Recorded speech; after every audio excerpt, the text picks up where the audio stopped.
नमस्कार, मैं आपकी दोस्त अंजलि। दोस्तों, आज का टॉपिक है कि कैसे सीता जी भी रामचंद्र जी के साथ वनवास जाने के लिए जिद पर अड़ी। दोस्तों, वीडियो पसंद है तो लाइक एंड शेयर ज़रूर करिएगा और कमेंट में हमें ज़रूर बताइएगा कि कैसा लग रहा है मेरा वीडियो। तो चलिए मैं वीडियो को शुरू करती हूँ। इस समय यह समाचार सुनकर सीता जी अकुला उठी और सास के पास जाकर उनके दोनों चरण कमलों की वंदना कर सिर नीचा करके बैठ गए। सास ने कोमल वाणी से आशीर्वाद दिया। वे सीता जी को अत्यंत सुकुमारी देखकर व्याकुल हो उठी। रूप की राशि और पति के साथ पवित्र प्रेम करने वाली सीता जी नीचा मुख किए बैठी सोच रही है। जीवन नाथ प्राणनाथ वन को चलना चाहते हैं। देखे किस पुण्यवान से उनका साथ होगा। शरीर और प्राण दोनों साथ जाएंगे या केवल प्राण ही से इनका साथ होगा। विधाता की करनी कुछ जानी नहीं जाती। सीता जी अपने सुंदर चरणों के नखों से धरती कुरेद रही है। ऐसा करते समय नूपुरों का जो मधुर शब्द हो रहा है, कवि उसका इस प्रकार वर्णन करते हैं कि मानो प्रेम के वश होकर नूपुर यह विनती कर रही है कि सीता जी के चरण कभी हमारा त्याग न करे। सीता जी सुंदर नेत्रों से जल बहा रही है। उनकी यह दशा देखकर श्री राम जी की माता कौशल्या जी बोली, हे तात सुनो, सीता अत्यंत ही सुकुमारी है तथा सास ससुर और कुटुंबी सभी को प्यारी है। इनके पिता जनक जी राजाओं के शिरोमणि है। ससुर सूर्य कुल के सूर्य है और पति सूर्य कुल रूपी कुमुद वन को खिलाने वाले चंद्रमा तथा गुण और रूप के भंडार है। फिर मैंने रूप की राशि, सुंदर गुण और शील वाली प्यारी पुत्र वधू पाई है। मैंने जानकी को आंखों की पुतली बनाकर इनसे प्रेम बढ़ाया है और अपने प्राण इनमें लगा रखे हैं। इन्हें कल्पलता के समान मैंने बहुत तरह से बड़े लाड़ चाव के साथ स्नेह रूपी जल से सींच कर पाला है। अब इस लता के फूलने फलने के समय विधाता वाम को गए। कुछ जाना नहीं जाता कि इसका क्या परिणाम होगा। सीता ने पलंग के ऊपर गोद और हिंडोले को छोड़कर कठोर पृथ्वी पर कभी पैर नहीं रखा। मैं सदा संजीवनी जरी के समान सावधानी से इनकी रखवाली करती रही हूँ। कभी दीपक की बत्ती हटाने को भी नहीं कहती। वही सीता अब तुम्हारे साथ वन चलना चाहती है। हे रघुनाथ, उसे क्या आज्ञा होती है। चंद्रमा की किरणों का रस चाहने वाली चकोरी सूर्य की ओर आंख किस तरह मिला सकती है। हाथी, सिंह, राक्षस आदि अनेक दुष्ट जीव जंतु वन में विचरते रहते हैं। हे पुत्र, क्या विष की वाटिका में सुंदर संजीवनी बूटी शोभा पा सकती है। वन के लिए तो ब्रह्मा जी ने विषय मुख को न जानने वाली कोल और भीलों की लड़कियों को रचा है, जिनका पत्थर के कीड़ों जैसा कठोर स्वभाव है। उन्हें वन में कभी क्लेश नहीं होता। अथवा तपस्वियों की स्त्रियां वन में रहने योग्य है, जिन्होंने तपस्या के लिए सब भोग तज दिए हैं।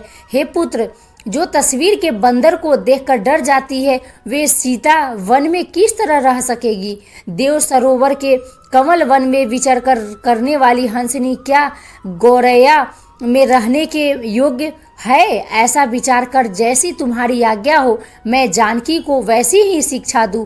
माता कहती है, यदि सीता घर में रहे तो मुझको बहुत सहारा हो जाए। श्री रामचंद्र जी ने माता की प्रिय वाणी सुनकर, जो मानो शील और स्नेह रूपी अमृत से सनी हुई थी, वन के गुण दोष प्रकट करके वे जानकी जी को समझाने लगे। माता के सामने सीता जी से कुछ कहने में संकुचाते हैं, पर वन में यह समझकर कि यह समय ऐसा ही है, वे बोले, हे राजकुमारी, मेरी सूखा वन सुनो, मेरी सीखा वन सुनो। मन में कुछ दूसरी तरह न समझ लेना। जो अपना और मेरा भला चाहती हो तो मेरा वचन मानकर घर रहो। हे भामिनी, मेरी आज्ञा का पालन होगा। सास की सेवा बन पड़ेगी। घर में सभी प्रकार से भलाई है। आदर पूर्वक सास ससुर के चरणों की पूजा करने से बढ़कर दूसरा कोई धर्म नहीं है। जब जब माता मुझे याद करेगी और प्रेम से व्याकुल होने के कारण उनकी बुद्धि भोली हो जाएगी, हे सुंदरी, तब तब तुम कोमल वाणी से पुरानी कथाएं कह कह कर इन्हें समझाना। हे सुमुखी, मुझे सैकड़ों सौगंध है, मैं यह स्वभाव से ही कहता हूँ कि मैं तुम्हें केवल माता के लिए ही घर पर रखता हूँ। मेरी आज्ञा मानकर घर पर रहने से गुरु और वेद के द्वारा सम्मत धर्म के आचरण का फल तुम्हें बिना ही क्लेश के मिल जाता है, किंतु हठ के वश होकर गालव मुनि और राजा नहुस आदि सबने संकट ही सहे। हे सुमुखी, हे सियानी, सुनो, मैं भी पिता के वचन को सत्य करके शीघ्र ही लौटूंगा, दिन जाते देर नहीं लगेगी। हे सुंदरी, हमारी यह सीख सुनो। हे वामा, यदि प्रेम बस हठ करोगी तो तुम परिणाम में दुख पाओगी। वन बड़ा कठिन और भयानक है, वहाँ की धूप, जाड़ा, वर्षा और हवा सभी बड़े भयानक है। रास्ते में कूस, कांटे और बहुत से कंकर है, उन पर बिना जूते के पैदल ही चलना होगा। तुम्हारे चरण कमल कोमल और सुंदर है और रास्ते में बड़े बड़े दुर्गम पर्वत है। पर्वतों की गुफाएं, खोह, नदियाँ, नद और नाले ऐसे अगम्य और गहरे हैं कि उनकी ओर देखा तक नहीं जाता। रीछ, बाघ, भेड़िए, सिंह और हाथी ऐसे भयानक शब्द करते हैं कि उन्हें सुनकर धीरज भाग जाता है। जमीन पर सोना, पैरों की छाल के वस्त्र पहनना और कंद मूल फल का भोजन करना होगा, और वे भी क्या सदा सब दिन मिलेंगे। सब कुछ अपने अपने समय के अनुकूल ही मिल सकेगा। मनुष्यों को खाने वाले निशाचर फिरते रहते हैं, वे करोड़ों प्रकार के कपट रूप धारण कर लेते हैं। पहाड़ का पानी बहुत ही लगता है, वन की विपत्ति बखानी नहीं जा सकती। वन में भीषण सर्प, भयानक पक्षी और स्त्री पुरुषों को चुराने वाले राक्षसों के झुंड रहते हैं। वन की भयंकरता याद आने मात्र से धीर पुरुष भी डर जाते हैं। फिर हे मृगलोचनी, तुम तो स्वभाव से ही नरम हो। हे हंस गमनी, तुम वन के योग नहीं हो। तुम्हारे वन जाने की बात सुनकर लोग मुझे बुरा कहेंगे। मानसरोवर के अमृत के समान जल से पाली हुई हंसनी कहीं खारे समुद्र में जी सकती है? नवीन आम के वन में विहार करने वाली कोयल क्या करील के जंगल में शोभा पाती है? हे चंद्रमुखी, हृदय में ऐसा विचार कर तुम घर पर ही रहो। वन में बड़ा कष्ट है। स्वाभाविक ही हित चाहने वाले गुरु और स्वामी की सीख को जो सिर चढ़ाकर नहीं मानता, वह हृदय में भर पेट पछताता है और उसके हित की हानि अवश्य होती है। प्रिय मनोहर वचन सुनकर सीता जी के सुंदर नेत्र जल से भर गए। श्री राम जी की यह शीतल सीख उनको कैसी जलाने वाली हुई, जैसे चकवी को शरद ऋतु की चांदनी रात होती है। जानकी जी से कुछ उत्तर देते नहीं बनता। वे यह सोचकर व्याकुल हो उठी कि मेरे पवित्र और प्रेमी स्वामी मुझे छोड़ जाना चाहते हैं। नेत्रों के जल को जबरदस्ती रोककर वे पृथ्वी की कन्या सीता जी हृदय में धीरज धरकर सास के पैर लगकर हाथ जोड़कर कहने लगी, हे देवी, मेरी इस बड़ी भारी ढिठाई को क्षमा कीजिए। मुझे प्राणपति ने वही शिक्षा दी है जिससे मेरा परम हित हो, परंतु मैंने मन में समझकर देख लिया है कि पति के वियोग के समान जगत में कोई दुख नहीं है। हे प्राणनाथ, हे दया के धाम, हे सुंदर, हे सुखों के देने वाले, हे सुजान, हे रघुकुलपति, कुमुद के खिलाने वाले चंद्रमा, आपके बिना स्वर्ग भी मेरे लिए नरक के समान है। माता पिता, बहन, प्यारा भाई, प्यारा परिवार, मित्रों का समुदाय, सास ससुर, गुरु, स्वजन, सहायक और सुंदर, सुशील और सुख देने वाला पुत्र के नाथ, जहाँ तक स्नेह और नाते हैं, पति के बिना स्त्री को सभी सूर्य से भी बढ़कर तपाने वाले हैं। शरीर, धन, घर, पृथ्वी, नगर और राज्य, पति के बिना स्त्री के लिए यह सब शोक का समाज है। भोग रोग के समान है, गहने भार रूप है और संसार यम यातना के समान है। हे प्राणनाथ, आपके बिना जगत में मुझे कहीं कुछ भी सुखदाई नहीं है। जैसे बिना जीव के देह और बिना जल के नंदी, वैसे ही हे नाथ बिना पुरुष के स्त्री है। हे नाथ, आपके साथ रहकर आपका शरद पूर्णिमा के निर्मल चंद्रमा के समान मुख देखने से मुझे समस्त सुख प्राप्त होंगे। हे नाथ, आपके साथ पक्षी और पशु ही मेरे कुटुंबी होंगे। वन ही नगर और वृक्षों की छाल की निर्मल वस्त्र होंगे और पर्ण कुट्टी की स्वर्ग के समान सुखों की मूल होगी। वस्त्र होंगे और पर्णकुटी यानी पत्तों की बनी झोपड़ी ही स्वर्ग के समान सुखों की मूल होगी।